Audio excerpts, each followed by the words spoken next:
In the last week, some things have progressed and other things have gotten better. So it's quite the dichotomy, if I do say so myself. So today, let's talk about it. I want to talk to you about the anxiety and obsessive compulsive disorder things I'm having to deal with, but I also want to talk about the pharmacological steps I'm taking in order to combat those things. And then I want to end by talking about what's working and maybe what I might do in the future to deal with all this. So, if that sounds good to you, then sit back, grab a beverage, and let's get into it. So, I'll start by talking about my anxiety. For some reason, days ago now, my anxiety basically lifted, which has me thinking that it was something mood-related, actually. I looked up a bunch of information on whether anxiety could be linked to mania or hypomania, and that research came back that it could be linked to those things. But there wasn't a way to know for sure because I was still out of my episode. Technically, like, the episode was over. I actually thought for a bit, I'm like, wait, what if I'm still in it? Like, what if this is all starting all over again? Because I was worried about that. But it kind of just lifted, and then I'm just here. What is really frustrating, though, is that I still am struggling with symptoms of obsessive compulsive disorder, meaning I am really paranoid about a lot of things. Not in a schizophrenic or schizoaffective way, just in an OCD, intrusive thought, really popping in at every possible moment kind of way. Like last week, end of last week, I had basically this whole situation where I got some uncured resin on my finger, and it's like really sticky, so you can tell when it's on your hand. And then I did not have isopropyl alcohol with which to remove it. And I freaked out, to put it mildly. And I touched a bunch of stuff. And in my efforts to try to get it off with like Dawn dish soap and baking soda, for some reason that was suggested as a thing to try. It didn't work. But I touched a bunch of stuff. And so now my OCD brain is saying, oh, there's probably resin on this. You don't know if there's resin on that. And it is this pervasive thought in my brain right now. And so the number of times I've washed my hands with the isopropyl alcohol that my dad drove over to me, pretty high. And it got to be so bad that like my hands started hurting because I think they got dried out so much. And so I had to use some lotion to rehydrate them. And that was a moment that was filled with a lot of shame. And it's weird that I'm telling you about it when there's almost 50,000 of you right now, which is wild, by the way. But yeah, here I am talking about it. And that's just one example. Today at work, I was worried about something with one of our -80 freezers, and I couldn't stop thinking this one little thing that I'd done was going to cause the whole freezer to go down. I was going to have to deal with that. And the freezers are an immense source of stress for me when it comes to OCD because I honestly get so many intrusive thoughts about them when I'm cleaning them, when I'm dealing with them. And then sometimes they do go down, which makes things worse. And so that's a big thing. And of course, many of you know the contamination OCD side of just working in a lab and using so many gloves. And I haven't really gotten better in terms of obsessive compulsive disorder. I've really only gotten worse. And some things have happened that give me a little bit of hope. And this is when we're going to move into the pharmacological side of things. So my therapist and I talked about how my OCD had reached a point where I probably needed to get pharmacological help for it. And I agreed with her because things were bad and the exposure and response prevention, the ERP, it wasn't as effective. And she told me that if I was to go on a medication that would treat the obsessive compulsive disorder, we would be able to do ERP more effectively. And I'm a fan of this. Not a fan of ERP in the sense that it's a terrifying experience every time, but I am a fan of ERP in the sense that it actually treats my OCD and has saved me countless times, which is why I keep going back to it.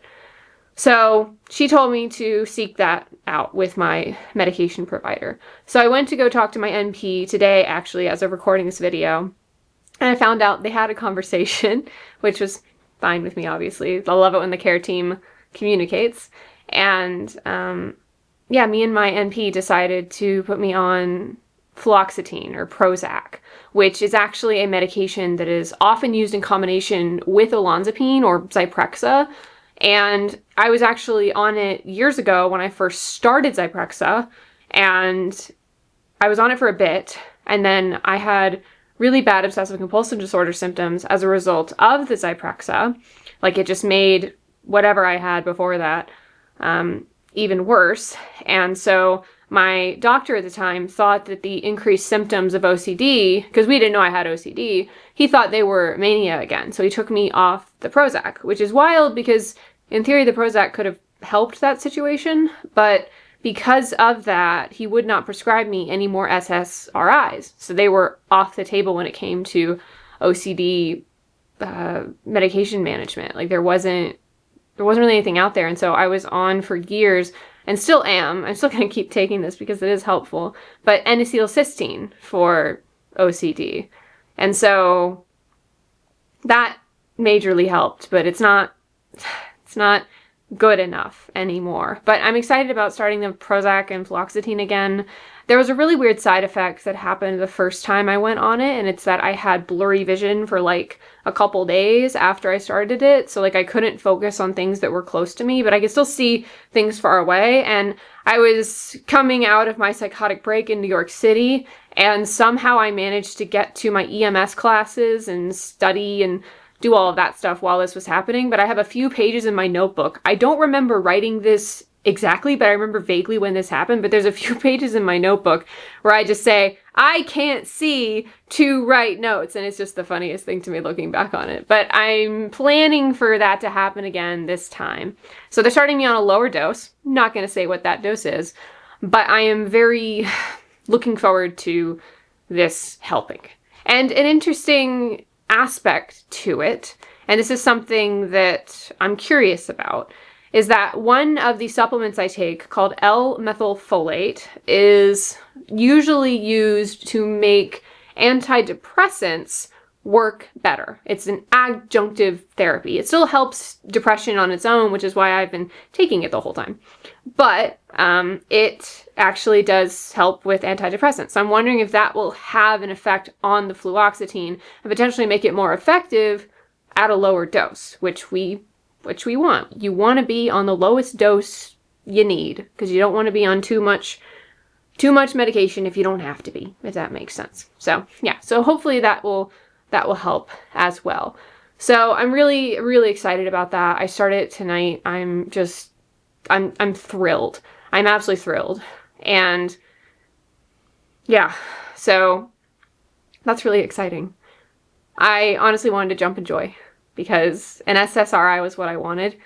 It's what I really, really wanted. And I got one. And we are all looking for mania and hypomania. I got my dad on it. I got my mom on it. My therapist is on it. We are all on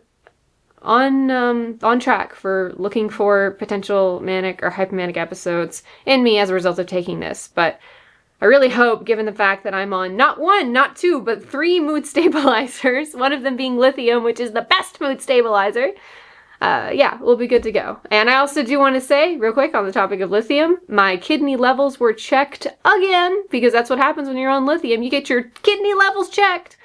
And my kidneys are fine, and my thyroid's fine, so I can keep taking lithium. But now I want to talk about the things I'm doing that are working. So the things I'm doing that are working are actually bringing in rest activities. I've been watching anime with B. Right now we're watching Orb on the Movements of the Earth, which is on Netflix, and we're really enjoying that. And that's been really helpful to kind of just sit and do essentially what are considered time-wasting activities in my brain. But rest is productive, and I actually did enjoy watching the show, and I'm going to watch the show again later today too, because I want to finish it soon. And that's been really good. I also have been coloring in my coloring book. I'm making progress on the pages. I have metallic watercolors because I watercolor in my coloring books, and so I've been watercoloring in the book, which has been really fun and really effective in calming me down. Just listening to a podcast or listening to chill moments, all of that stuff just kind of really helps. But the biggest thing, the biggest help that I possibly have had since this whole thing started was really diving into mindfulness. And mindfulness is an absolutely amazing practice. It's wonderful. I can't get over how effective it is, and it's basically the art of living in the moment, which I mentioned in the last video. I told you guys kind of how it is. You describe, or you observe, you describe, you participate, and then you do it mindfully, effectively, and non-judgmentally. And I've been taking mindful walks. I mindfully did some of my protocols. I've been just doing mindfulness multiple times a day, and it has truly helped me not worry. It has helped me not be anxious. It's actually helped the obsessive compulsive disorder. It's almost like it's the missing piece to this whole thing, which is why it's so important in people who go through DBT to have mindfulness. And I'll be honest, I wasn't doing it as much as I should for a while, but I'm glad I got back into it, and I'm glad I have that sense of it being the missing piece and being this magical thing that I want to do for a really long time for the rest of my life. I mean, mindfulness is amazing, and I want to do a YouTube video about it, a longer video about it, but I need to do some research first to really dive a little bit deeper into it. So I have a book I'm going to read, but I'm really excited about that. But yeah, mindfulness is just, you can do anything mindfully, literally anything. I think it'd be hard to have a conversation with someone mindfully. I always get broken out of my Zen trances when someone walks up to me and tries to talk to me while I'm doing something mindfully. But for now, doing my protocols at work mindfully and taking my mindful walks and watching my guinea pigs, even playing with my guinea pigs, all of that is really, really peaceful, and it's really amazing. And so I'm gonna keep doing that for sure. And what are my other things? I have my little notes here. I have notes here because I want to make sure I covered everything. Yeah, so the other thing is that in addition to the regular rest activities of watching my anime with B, is that I've been encouraged to do other things that aren't work related. So not Schizokitzo related, not lab related, just fun. And that leaves cosplay and sewing. And so I'm kind of starting to sew again. I love sewing. I have this idea for this bee dress that's gonna have it'll have like a little stripe on it. It's got some Cricut decals of like a bee logo that my dad made for me, and I'm really excited about that dress, and it should come together nicely. If it doesn't, oh well, you'll never see it.